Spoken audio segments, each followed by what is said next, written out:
psiquiatra Gustavo Fonseca Genelhu traz uma mensagem de esperança e também de prevenção em relação ao suicídio. A gente já conversou sobre alguns mitos e verdades em relação a esse assunto. Eu queria saber, Gustavo, se existem estágios entre a ideação suicida e até a tentativa. Existem sim, Tassi. Na verdade, o pensamento humano, ele rege as nossas ações, os nossos comportamentos e até os nossos próprios sentimentos. Então, quanto mais intenso, mais rígido, mais inflexível são os nossos pensamentos, e nesse caso, pensamentos que remetem ao desejo de tirar a própria vida, maior a gravidade e a vulnerabilidade daquela pessoa de cometer um ato suicida, né? Além disso, a gente pode comentar também com relação à gravidade daquele transtorno que está por trás do risco do suicídio. Então, todos esses transtornos mentais que nós comentamos inicialmente, eles têm estágios, né? Normalmente esses estágios eles podem ser leves, moderados ou graves. E quanto maior a gravidade de uma doença, que seja ela mental ou que até mesmo seja uma doença física, mas que traga um comprometimento físico, emocional, maior o risco também daquele pensamento suicida surgir, né? Gustavo, o papel, né, dos familiares, quem está em volta, né, dessa pessoa é muito importante. Eu já passei por essa situação de um amigo estava fragilizado, deprimido e chegou para mim, um amigo distante até, mora em outro estado, chegou para mim e falou, eu estou pensando em me suicidar e eu confesso que não soube o que fazer. O que a gente pode fazer quando uma pessoa começa a falar frases, né? Eu não tenho mais interesse pela minha vida, ou até, né, chega nesse ponto mesmo, fala, eu vou me suicidar. O que a gente pode fazer? Essa questão da empatia, quer dizer, a gente não pode ter medo de lidar sobre esse assunto. A minha reação foi justamente essa, eu porque tive às vezes medo. a gente pensa assim, não sou eu que vou ajudar aquela pessoa, né? Mas na verdade é você, porque se ele te procurou, se em algum momento aquela pessoa encontrou em você a única pessoa para contar ali qual que é aquele sofrimento e quais as dificuldades que ela está passando, é porque realmente assim, você é a pessoa, né, nesse caso.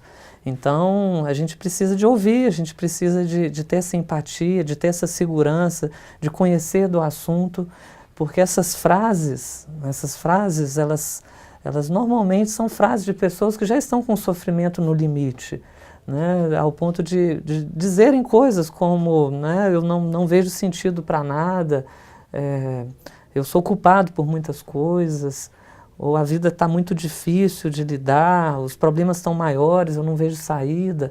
Então, essa pessoa ela precisa de ter esse apoio. E esse apoio, para chegar ao ponto de ser um apoio profissional, médico, ele precisa de primeiro ser identificado e muitas vezes ele precisa ser identificado pelos familiares, pelos amigos. Então, ouvir essa pessoa e oferecer para ela uma ajuda é o ponto inicial para a gente conseguir fazer prevenção de suicídio. Essa ideia, então, de que quem diz, eu vou me suicidar, a ideia, né, que a gente tem, de que quem fala que vai cometer o ato não comete, ela é um mito, então. Também, é um mito e fica muito claro de que uma pessoa que já tentou suicídio uma vez, ele tem uma chance de 50% de tentar uma segunda vez. E quem ainda não tentou, mas que anuncia, é uma pessoa de muito risco. Porque se alguém chegar ao ponto de anunciar, de dizer que pensa em tirar a própria vida, é porque provavelmente essa pessoa está no limite, está precisando de muita ajuda, né? Mas infelizmente também a realidade que hoje a gente conhece, isso é importante a gente falar, o suicídio ele é subestimado, né? A cada talvez 3 pessoas que tentam, uma a gente tem conhecimento, né? Então quer dizer, se uma a gente tem conhecimento, por que essas outras 2 nós não tivemos? Né? Por que não se sabe? Será porque alguém não pôde fazer algo por essa pessoa? Será que alguém tomou conhecimento, não procurou levar isso à frente para ajudá-la? Então, acho que é papel de todos nós, quando a gente pensa num grave problema desse de saúde pública, de a gente fazer algo pelos outros. E aí, talvez o principal realmente seja a gente oferecer ajuda e apoio, né, a esse indivíduo. E essa pessoa que já tentou, né, que você disse que tem 50% de chance de tentar novamente, como que os familiares e os amigos, né, as pessoas que estão ao redor, como que elas devem monitorar essa pessoa? Então, pessoas que estão sob um risco iminente de cometer suicídio, elas precisam de um apoio, de uma rede familiar muito forte, porque às vezes a pessoa que está sofrendo por algum problema ali, ela está num momento de fragilidade, ela está num momento de que o tratamento está iniciando, de que o apoio está começando. Então, esse momento é o momento que a família mais precisa de estar ciente de que é fundamental estar junto, é fundamental participar do sofrimento, entender as condições que levaram aquele indivíduo a uma doença mental, uma depressão, algum outro problema, né?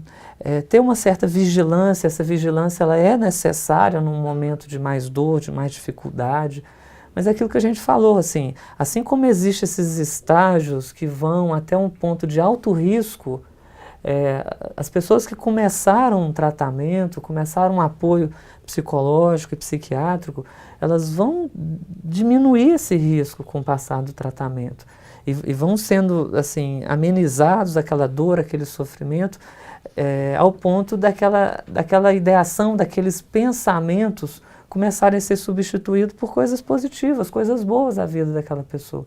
Então, o momento de mais vulnerabilidade é o momento que a família mais tem que apoiar e tem que estar junto. Gustavo, vamos parar um pouquinho o nosso papo para ver o Conexão Saúde. A Noélia vai falar para a gente um pouquinho sobre o Centro de Valorização da Vida. Todos os anos, durante o mês de setembro, o Centro de Valorização da Vida desenvolve ações de mobilização por todo o Brasil, utilizando a cor amarela e o símbolo tradicional. Dentre as atividades estão palestras, intervenções pelas ruas e a iluminação de prédios e pontos turísticos, como o Cristo Redentor, no Rio de Janeiro, e o Congresso Nacional, em Brasília. Além disso, o CVV também tem uma fanpage no Facebook para divulgação das ações relacionadas à campanha, tanto da própria organização quanto promovidas por outras instituições e iniciativas privadas. Se você quer ver uma ação sua ou da sua cidade sendo anunciada lá, é só entrar em contato com a página pelo @setembroamarelo. Eles postam tudo lá.